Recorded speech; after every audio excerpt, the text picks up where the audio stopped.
Before we get into today's video, we are doing a toilet paper giveaway. Times are tough out there and there's no toilet paper left. Leave a like on this video for your chance to win. So obviously that giveaway was just a joke, it's not going to be happening, but welcome to today's video nonetheless. I got a message the other day from Ishan on Instagram and he goes, "Hi, can you please make a video on how to make FIFA 20 interesting?" And I was thinking, wow, that's going to be tough. You see, times are tough out there. Most people, especially the kids and that, are going to be staying home over the next few weeks or months as this global issue, keeps on going.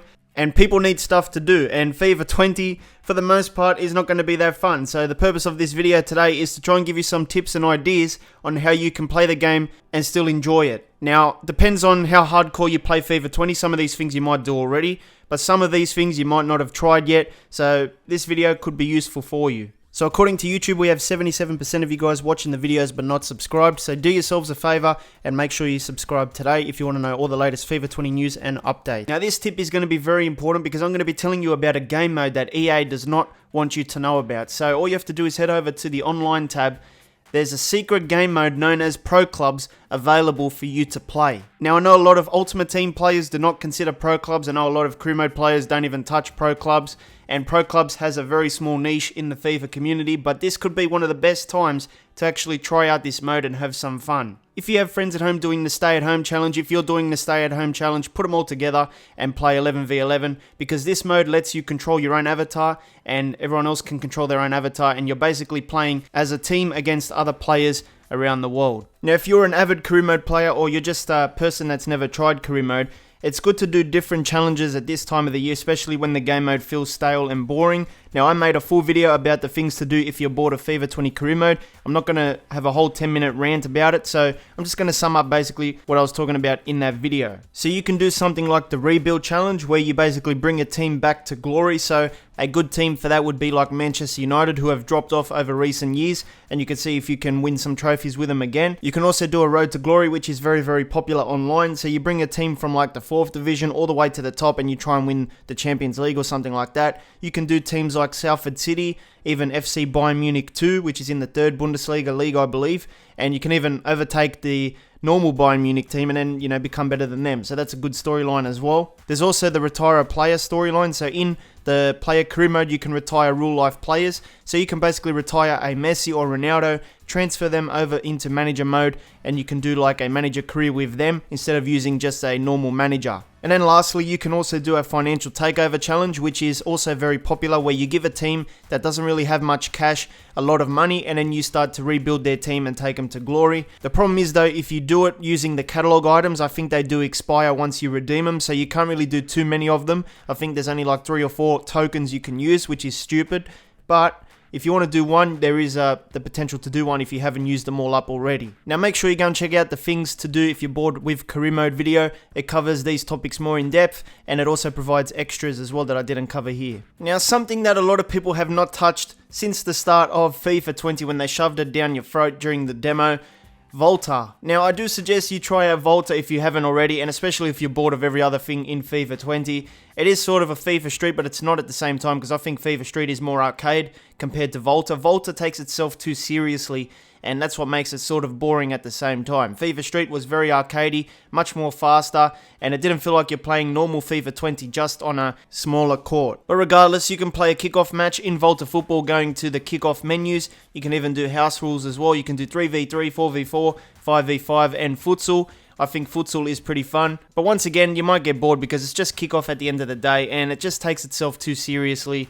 And it's not really that enjoyable in my opinion. But there's also this tile as well, and it is a Volta Football tile, and this is where you can do a few extra things. You can try out the Volta story, which is basically similar to the journey. It has cutscenes, it has voiceovers, acting, and that kind of stuff, and you're basically playing a story, but in a Volta setting. Now, I didn't really enjoy this, I got bored after 25 minutes, but if you're looking for something that might kill a couple of hours, then Volta Story is for you. I just found it a little bit boring, and I found that, some of the voiceovers don't match the actual characters, and yeah, just turned me right off. But there's also Volta League, which is basically an online mode as well in Volta, and you converse other people PvP, and there's promotion and relegation. It's basically like online seasons in FIFA. And then you've got the Volta Tour, which is also another online-based mode. You actually play against created teams by the Volta football community, and you build your team up by playing single-player matches against the community-generated squads. And then if you win a match, you can actually recruit a player from the opposing team and bring them onto your team. So yeah, there is a few things to do with Volta if you really want to try it out. If you haven't touched it already this year,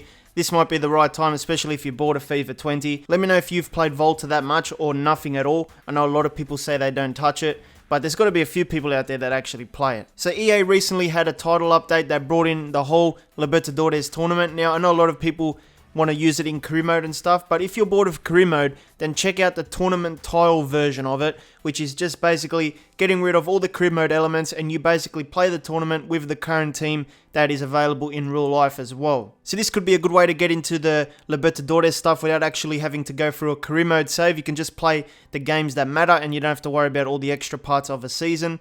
And you can pick basically any team that looks interesting in the tournament. You can even replace teams with other CONMEBOL clubs as well. And there's a lot of licenses here, except for the Brazilian clubs which have fake players. But I usually go with the Boca Juniors. That's my team basically. And you can basically play the whole tournament, and you don't have to worry about transfers. You don't have to worry about career mode press conferences and all that kind of stuff. This is good if you're bored of career mode and you just want to try out this new DLC that they added in, and you don't want to have none of that career mode stuff in between. Now this one is similar to the Libertadores, but you can also play a Champions League tournament. There's also that offering in FIFA 20. So if you go down under the Libertadores tile, you'll notice that there is the ability to play the UEFA Champions League on its own. So this is also good if you want to skip all that career mode stuff and you just want to pick a club and play the Champions League from the group stages all the way to the final and be done with it. You don't have to worry about press conferences, transfers. Of course, the difficulties are going to be bad, still like ultimate difficulty. But you can pick a team here, you can even replace teams, you can pick from clubs that aren't usually in there, and you can go ahead and try and win the Champions League with those kinds of clubs. You can randomize the competition as well to have a mixture of different kinds of clubs, or you can use your favorite team in a group and go from there. There's many ways you can play these kinds of tournament tiles, and I think they're useful if you're just bored of career mode and you want to still play something, but something quick, and you don't have to play a whole season. So there's also another tournament section in career mode that is separate to the Champions League and Libertadores stuff. This lets you create new and custom tournaments. You can also play women's stuff if you really want to, but we're interested in new tournaments or custom tournaments, and I think I'm going to do a custom tournament because my next suggestion is going to be creating your own Euros tournament. Now this year PES has confirmed that they've got the Euro 2020 DLC, so in terms of licensing and stuff, that's going to be with Konami going into June. I think that DLC is dropping in April, and we still don't know whether, this is going to be happening in real life though, so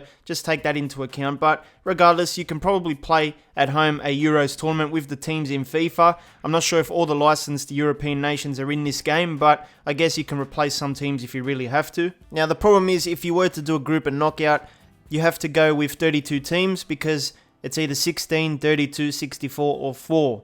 And the Euros at the moment, I believe, are 24 teams. So EA doesn't give you that option. So let's say we went with 32 teams. You would need to obviously add some nations in that didn't qualify from the tournament. And you could set up with the advanced settings a Euro tournament. So you can pick with these kinds of settings. You can pick how many subs on the bench. You can select your cup as well. The final stadium, how many matches the final round should be, the teams per group, teams advancing per group, and fixtures versus the group teams, and knockout round fixtures as well. And then you can go on and pick your teams from European nations. So you can have England, you can also be Germany, France, all those kinds of teams. And if you press triangle, you can add in other teams that were missing from different things as well. So you would go to the international tab and start choosing which nations missed out on the autofill. So you can throw Italy in there, and then they're going to be there. And then when you're happy with all that, you can press done, and then you can sort out your groups. So Group A would have Italy, Switzerland, Turkey, and Wales. And if I did the job properly, I would have like all those European teams here, all the ones that are available in FIFA 20 anyway. So we could put Switzerland here. You just got to filter through the different tables. I don't think Switzerland is here on this example, but if I did my job properly, they would have been there. So let's pretend they were there. And then you would have Turkey as well. And then lastly, you would have Wales, which are right there. And then obviously you would go to Group B, sort it out again, Group C. You just have to make sure that you've got the nations that are playing in the tournament in the game. And then you might need to put in some more teams as well, because this is a 32 team competition, but you get what I'm trying to say. You might have some fun doing your own little Euros tournament, even though it's not going to be exactly like the real life one. So when it comes to FIFA, a lot of people hear the same story every year. Buy it on PC, play on PC if you have the kind of gaming PC that can run this game. It's not really that hard of a graphical game, but you still need something semi-decent to get it going. Now the main thing is with the PC is the fact that you can install mods that completely change the way you play the game. You can add in licenses that would not be possible on the consoles, gameplay features, career mode features that you just can't do on the consoles, and it could transform your FIFA experience. If you've watched my PC videos over the years, you've seen me change faces, you've seen me play with career mode mods, graphical mods, all that kind of stuff, and it's just a total different experience when you hop onto the PC and put those mods in. I know that's not practical for everyone, but if you can, try and get it on PC, and you might have some fun up until September installing mods and playing with that. Now, if those tips do not help you, then I have to suggest you play a different game. There's no point you playing this game if you are bored, if you can't stand it. You're just wasting your time. You could be playing other games and having fun. Now, you can play games like Football Manager, which is very popular as well for career mode people, and also PES. PES has its own Master League and has online and all that kind of stuff as well. But I don't know, I'm not really a fan of PES this year. The gameplay, it doesn't really do it for me. But if you're really not into Football Manager or PES, you gotta find another game, my friend, because I can't help you anymore, man. I've given you all these tips. If it still doesn't help you, then my job is done. I can't do much more. But that's pretty much it. Those were my tips on how to make FIFA more interesting in these times. Let me know if you did enjoy. Let me know if you're going to do any of these tips. And if you need something else to watch, check out this FIFA 20 video. Hit the card in the middle. It'll take you right there. I'll see you next time.